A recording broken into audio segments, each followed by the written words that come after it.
प्रधानमंत्री मोदी ने दरअसल कांग्रेस को 3 चुनौतियां भी दी हैं। इस भाषण के अंदर पीएम ने पहली चुनौती में कहा कि कांग्रेस लिखित में दे कि वो संविधान नहीं बदलेगी। साथ ही पीएम ने दूसरी चुनौती में भी कहा कि कांग्रेस ये लिखकर दे कि वो SC, ST, OBC आरक्षण में सेंधमारी नहीं करेगी। और साथ ही तीसरी चुनौती में उन्होंने कांग्रेस से कहा कि वोट बैंक की गंदी राजनीति कांग्रेस नहीं करेगी। तो ये 3 चुनौतियां सीधे सीधे यहां पे प्रधानमंत्री मोदी देते हुए नजर आए। कांग्रेस और उनके चट्टे बट्टे देश को लिखित में गारंटी दें कि वो संविधान बदलकर धर्म के आधार पर मुसलमानों को आरक्षण नहीं देंगी, देश को बांटने का काम नहीं करेगी।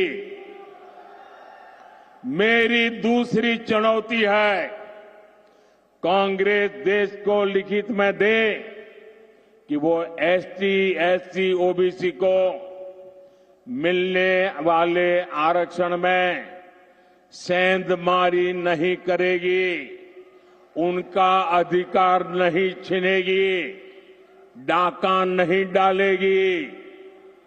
मेरी तीसरी चुनौती है, कांग्रेस देश को लिखित में गारंटी दे कि जिन जिन राज्यों में कांग्रेस की और उसके साथियों की सरकार है, वो कभी भी वोट बैंक की गंदी राजनीति नहीं करेंगे।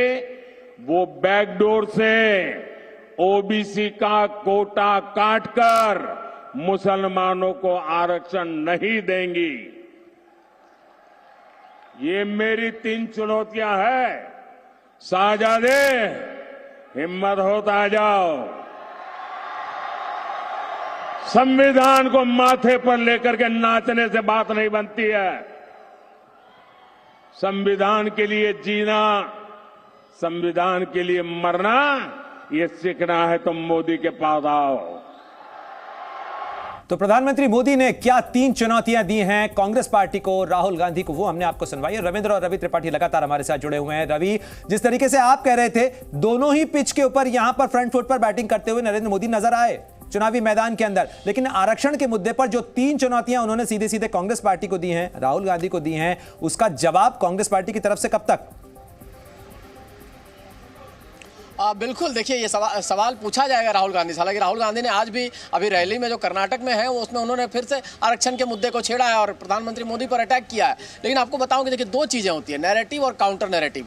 नैरेटिव दोनों तरफ से सेट किया जा रहा है और नैरेटिव का काउंटर नैरेटिव कम से कम बीजेपी ने तैयार कर लिया। प्रधानमंत्री उसको नैरेट कर रहे हैं, लगातार कह रहे हैं कि आप बताओ कि आप धर्म के आधार पर आरक्षण दोगे या नहीं दोगे। क्योंकि मैंने देखा है कि बीजेपी इसमें स्ट्रेटजी बनाने में थोड़ी माहिर रहती है, थोड़ी तुरंत अगर गलती होती है तो सुधार कर लेती है। उसको लगता है कि नुकसान हो रहा है। अगर कर्नाटक में उसको लगा कि गारंटी का नुकसान हुआ तो उस गारंटी को प्रधानमंत्री ने अपने नाम पे छत्तीसगढ़, मध्य प्रदेश और राजस्थान में बनाया, उसका फायदा हुआ। गैस सिलेंडर के दाम को कम किया गया, 500 का कांग्रेस ने कहा तो इन्होंने 450 का कहा। इन्होंने भी किसानों के लिए तमाम सारी चीजों का ऐलान किया। तो कहीं ना कहीं सुधार करना, और ये होता है। देखिए स्ट्रेटजी में सबको ही अपनी तरफ से नैरेटिव सेट करता है। कांग्रेस एक नैरेटिव सेट कर रही है, बीजेपी भी एक नैरेटिव सेट कर रही है। लेकिन अगर दूसरा आदमी आपके खिलाफ जो नैरेटिव सेट कर रहा है आरक्षण को लेकर, अगर नैरेटिव सेट हो रहा है तो उसका काउंटर करना जरूरी है। ये बीजेपी के नेताओं को लगता है, इस वजह से प्रधानमंत्री बिल्कुल सवाल ये भी खड़े हो रहे हैं क्योंकि लंबा चुनाव है, अभी तो केवल 2 ही चरण हुए हैं रवि, और इस पूरे मामले के अंदर अभी कहीं तक कोई सेंट्रल नैरेटिव इस पूरे चुनाव का हो ये नहीं कहा जा सकता। लेकिन रविंद्र, इस पूरे मामले के अंदर प्रधानमंत्री ने जिस तरीके से कांग्रेस और राहुल गांधी को सीधे सीधे पाकिस्तान से जोड़ने की कोशिश की है,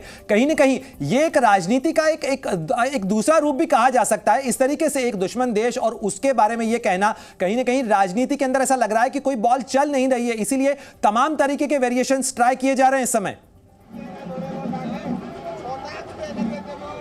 जीत के लिए जो भी मुद्दे हो सकते हैं प्रधानमंत्री नरेंद्र मोदी हो या बीजेपी ये उठा रहे हैं। आपको बता दें कि सुबह सुबह 9:30 बजे से पहले ही आज दिन में क्या क्या मुद्दे उठाना है और किस स्तर में उठाना है ये तय कर दिया जाता है सर्वोच्च स्तर पर, जिसमें पीएमओ होता है, गृह मंत्री के कार्यालय हो या गृह मंत्री हो या बीजेपी के सर्वोच्च नेताओं में से होते हैं 3-4 लोग, और ये तय कर दिया जाता है। आज तय कर लिया गया कि पाकिस्तान की एंट्री होगी, इसके पहले आरक्षण की बात होगी और जो चुनौतियों की बात प्रधानमंत्री कही। आप देखिए कि कांग्रेस ने अपने कहा है, माइनॉरिटी की बात कही है, और माइनॉरिटी अल्पसंख्यक खासकर मुस्लिम की जहां बात आती है कांग्रेस की, वहां बीजेपी को एक लंबी गेन हो जाती है। पाकिस्तान की जहां सपोर्ट कांग्रेस को मिलने लगता है या दिखने लगता है, वहां पर बीजेपी को गेन होने लगता है। और ये ऐसे मुद्दे हैं जो प्रधानमंत्री हो या बीजेपी के छोटे कार्यकर्ता, ये कभी छोड़ते नहीं है, चुकते नहीं है बोलने में। आज प्रधानमंत्री ने कहा, और आज पूरे दिन में ये तय मानकर चलिए कि जितने नेता हैं पाकिस्तान का सुर ये हर अपने रैली में, बयानों में बोलेंगे ही बोलेंगे।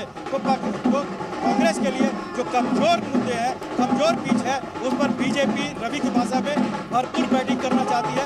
2020 का मैच अब बच गया है, क्योंकि 5 साल का जो एक जो टेस्ट क्रिकेट था, उसकी एक परिणति हो रही है। इसमें सभी मुद्दे उठेंगे और शिक्षा। बिल्कुल रविंद्र, लेकिन इस मैच के अंदर अंपायर जनता है और जनता इस बात का फैसला करेगी कि वो किसे इन और किसे आउट करती है और किस तरीके से किसे क्लीन बोल्ड करती है। जी न्यूज़।